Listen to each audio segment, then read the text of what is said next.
ওহ, আর পারছি না বন্ধু, রাত্রকে এই গাছের তলায় বিশ্রাম করা যাক। আমরা তিনজন যদি একসাথে ঘুমিয়ে পড়ি তাহলে কিন্তু আমাদের সবকিছু লুট হয়ে যাবে। মূর্তি শিল্পী তুই এক প্রহর জেগে থাকবি, এই দর্জি এক প্রহর জেগে থাকবে, আর ব্রাহ্মণ তুই এক প্রহর জেগে। ঠিক আছে, তাহলে আগে তোরা দুজন বিশ্রাম কর, প্রথমে আমি পাহারা দিচ্ছি। আমি তো একজন মূর্তি শিল্পী, যতক্ষণ জেগে আছি একটা মাটির মূর্তি বানিয়ে ফেলি। शाबाश बेटा। দর্জি বন্ধু, এবার তুই উঠে পাহারা দে, আমি শোবো। এত সুন্দর মূর্তি, নিশ্চয়ই এটা মূর্তি শিল্পীর কাজ। আমিও দর্জি, কম কিসে, একে সুন্দর পোশাকে সাজিয়ে দেবো। ব্রাহ্মণ তুই ওঠ, এবার আমি শোবো। এত সুন্দর একটা মূর্তি এত সুন্দর পোশাক দিয়ে সাজানো, নিশ্চয়ই এটা মূর্তি শিল্পের দর্জির কাজ। আমিও ব্রাহ্মণ, কম কিসে, আমি এই মূর্তিতে প্রাণ প্রতিষ্ঠা করবো।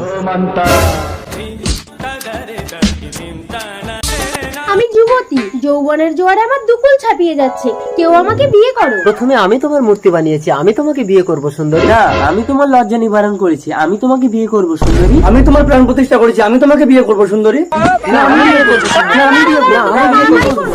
তুমি আমাকে বানিয়েছো মানে তুমি আমার পিতা, তুমি আমাকে প্রাণ দিয়েছো মানে তুমি আমার ভগবান, আর তুমি লজ্জা নিবারণ করেছো মানে আমার যৌবনের মালিক তুমি।